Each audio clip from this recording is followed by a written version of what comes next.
Hi guys, this video is going to be one of many. For every Zodiac sign, the Sephora website where you go for your birthday gift thing, they have a face recommendation or something for that star sign, and I think it's kind of interesting. So like for example, Aries will have this, and it will tell you, I enlarged it and printed it in color, but it'll tell you like what to use, step 1, step 2, step 3, and I enlarged the bottom part too.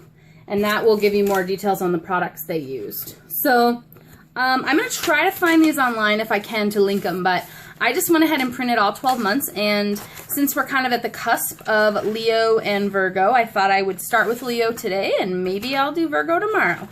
So the Leo look has a red lip. It's more of an orangey red, and then it has like a matte brown shadow. And I did notice that, look at the lashes on this look. They don't really do the outer lashes on the lowers. I thought that was kind of interesting. So these are some of the products they use, and these are all using Makeup Forever products. So I just figured I'd do it. So I already primed my face. I did foundation. I also filled in my brows and primed my eyes. So I'm gonna get up some products and we'll get started.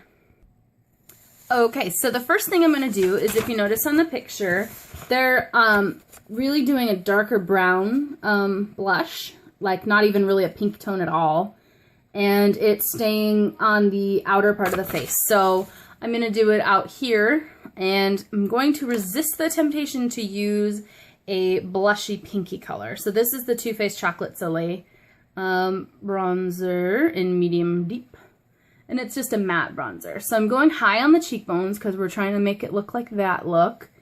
And then I'm taking it up under the forehead and I'm going to blend it out. Okay, so I did the bronzer on both sides. It's no blush look. It's going to be very different for me. Okay, now I'm going to use that same color actually, because the color on the model looks like she has that on her eyes. Very similar color to the blush color. So I will just sweep that, and I'm not putting it all over the eye. I'm going to do it in the transition area. And I thought it was interesting too because they took it down a little bit in the center of the eye, which I usually put a lighter color there, but why not, you know? Let's do it. Okay, so she doesn't appear to be too shimmery. I don't know how they would depict that on a printout like this. So I'm going to use a highlight, but I'm not going to use a shimmering one. Okay, this is the Anastasia Beverly Hills Palette Contour Kit. And I'm going to use, I always use the banana shade to set my under eye, but I'm actually going to use the one right next to it, and that is not a shimmery color, but it will be perfect just for the brow bone. And this is just a long eyeshadow applicator, old school. It works, man. For something like this where I don't need a lot of blending or anything, I'm just going to use something simple like this. But for other steps, when I need a lot of blending, I like to use something a little bit more, I would say high-tech, but it's not really high-tech, is it? Okay, so one of the shadows they recommend is the Makeup Forever Matte Espresso. You can't even really make out the color. It's super dark. And they use that inside the crease, very defined. But they did not do a wing with the eyeliner, and they did not take it out or up. They just kind of did it right in the crease and accentuated right up here. So I'm going to get Max Espresso and see how it matches. Okay, so I got out 3 different eyeshadows from MAC. This is Espresso. This one is Handwritten, so you can see the two together. And the third one was Mystery. So I'm just trying to find the one that matches closest to this picture, assuming that the color is really dark.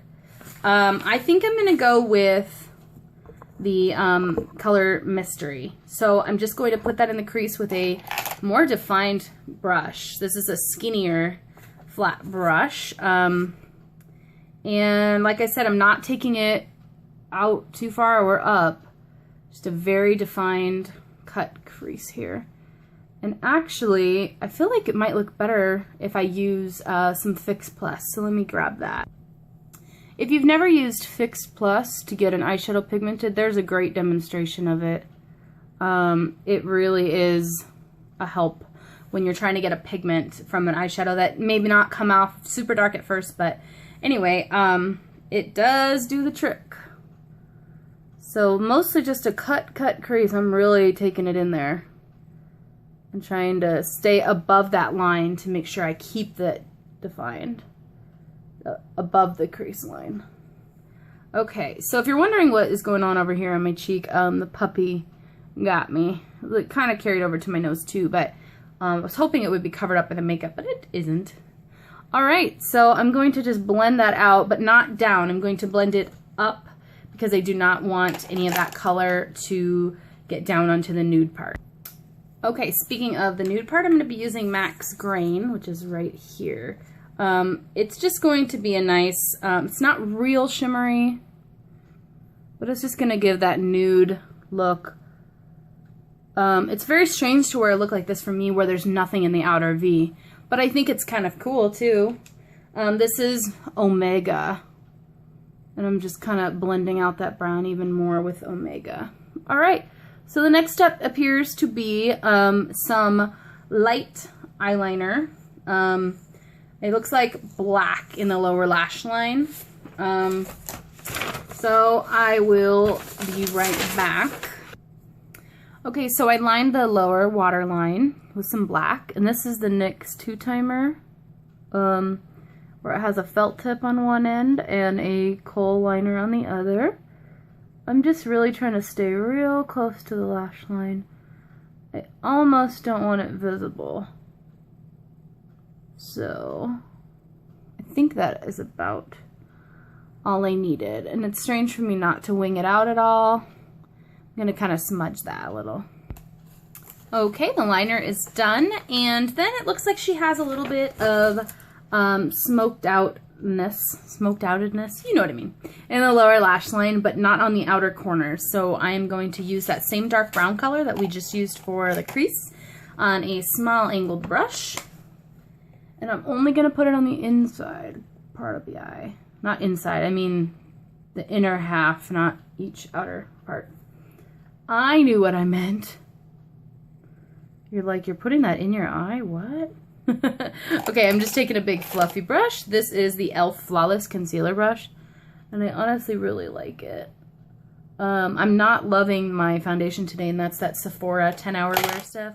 I just feel like it has zero coverage. And I used my Maybelline Age Rewind underneath my eyes, and I just don't like it as much as I like my MAC Pro Longwear.